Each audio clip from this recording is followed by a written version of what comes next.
Imagine a stadium with 75,000 people, packed, a full crowd.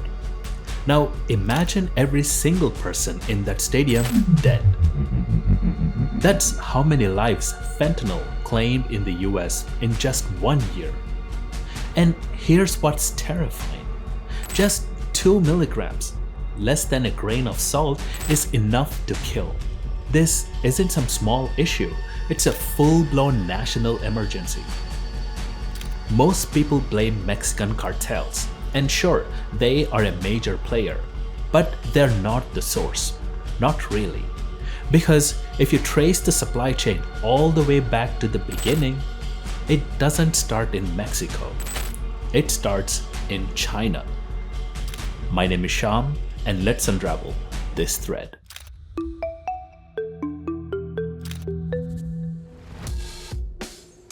So, how does this poison get from lab to the street? It's not that cartels are cooking it all from scratch. Instead, they're importing precursor chemicals, raw ingredients, mainly from China. Why China? Because it dominates the global chemical manufacturing industry.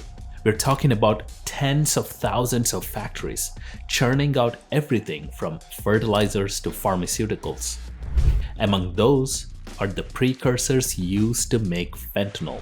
These ingredients are often labeled as harmless legal compounds and shipped through third-party countries like India, Vietnam, or Hong Kong. The trail gets muddy intentionally. They arrive in Mexico, where cartels synthesize them into fentanyl powder or fake pills that looks exactly like prescription drugs. Then those pills cross border into the US and end up in homes, schools, and parties. And they're everywhere. It's like getting a bottle of Tylenol and one of those capsules is a bullet. You just don't know which one. Let me tell you about Cameron. He was 19, a freshman at Ohio State. Bright, funny, full of plans. He took what he thought was Xanax to calm his nerves before the finals, but it was laced with fentanyl. He died in his dorm room, alone. His parents didn't even get to say goodbye. No history of addiction, just one fake pill. One mistake. And he's not alone. Stories like this are happening every day across the US, in cities, suburbs, even small towns. This crisis doesn't care about race, class, or politics. It just kills. In 2019, after pressure from the US, China agreed to ban all forms of fentanyl. And for a brief moment, direct shipments slowed down. But here's what really happened. Chinese manufacturers just pivoted to exporting the precursors instead. Technically not fentanyl, legally still gray area. And while some factories are fully legitimate, others are just a part of a cat and mouse game. Change company name, forge some paperwork, move a few miles down the road, and boom, you're back in business. Some US officials have described it as chemical whack-a-mole. China's government says this isn't our fault. America has a drug problem, not us. And look, they're not wrong. The demand is here. But there's a darker theory out there. Some believe China's inaction isn't just about money, it might be strategic.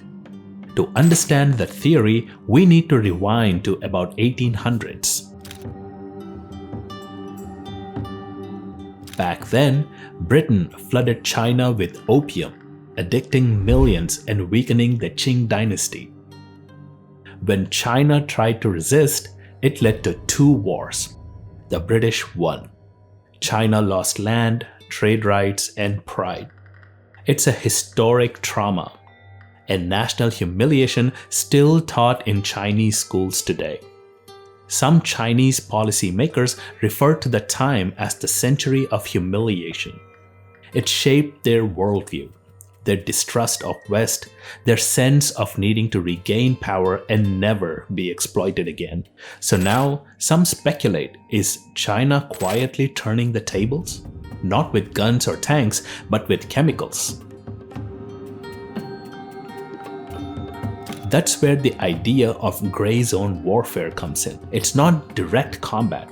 It's not obvious. It's designed to cause chaos and weaken an adversary. Cyber attacks, propaganda, economic pressure, and maybe fentanyl, a slow bleed from within.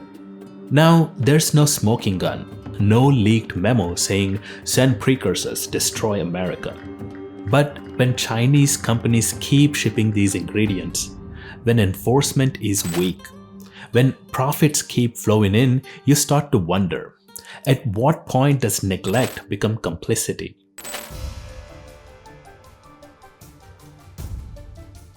Here's the twist. This crisis is starting to go global. In Canada, opioid deaths, mostly linked to fentanyl, have skyrocketed, especially in British Columbia. Europe is seeing an increase in seizures of fentanyl shipments. While usage there is lower, the risk is still rising fast. Even Australia is sounding alarms as precursor chemicals and counterfeit pills enter the market. The US may be the epicenter now, but the fault lines are spreading. The difference? Other countries are pushing for more aggressive harm reduction strategies like drug checking services and public health campaigns. In other words, they're treating this as a health crisis, not just a criminal one. So, what's America doing?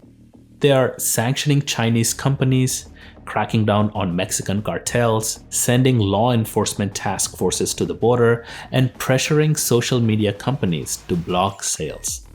But it's not enough.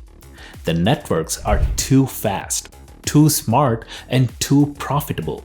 Every time the US shuts down a lab or seizes a shipment, another pops up, usually even harder to detect. And diplomatically, it's rough.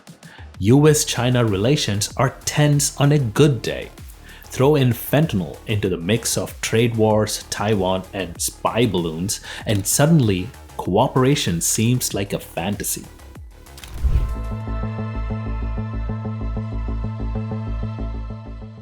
This crisis may feel overwhelming, but there are real paths forward. First, international regulations. Think chemical control treaties like Paris Agreement for precursors. Second, tech solutions. AI-powered screening at ports, better customs tracking, and chemical fingerprinting. Third, public awareness. More education about counterfeit pills. If teens knew how dangerous that Xanax was, some might think twice. Fourth, harm reduction at home. Expanding Narcan access and supporting treatment programs. And finally, diplomatic pressure, not just punishment. Engage China in practical cooperation, even if relations are rocky. This isn't about who's right, it's about who's dying. There's no silver bullet, but there's a whole magazine of small, meaningful actions that we can take.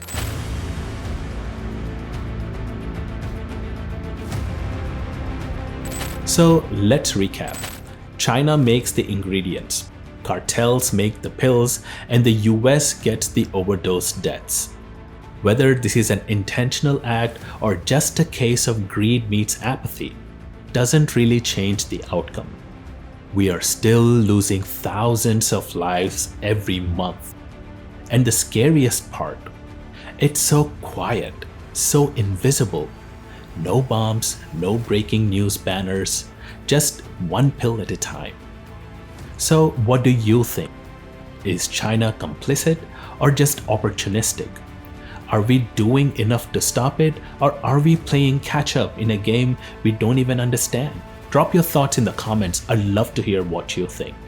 And if this helped you see the bigger picture, hit like, subscribe, and share, because this isn't just a drug crisis, it's a national security threat, a foreign policy problem, and a tragedy we can't afford to keep ignoring. Thank you for watching, and I'll see you in the next one.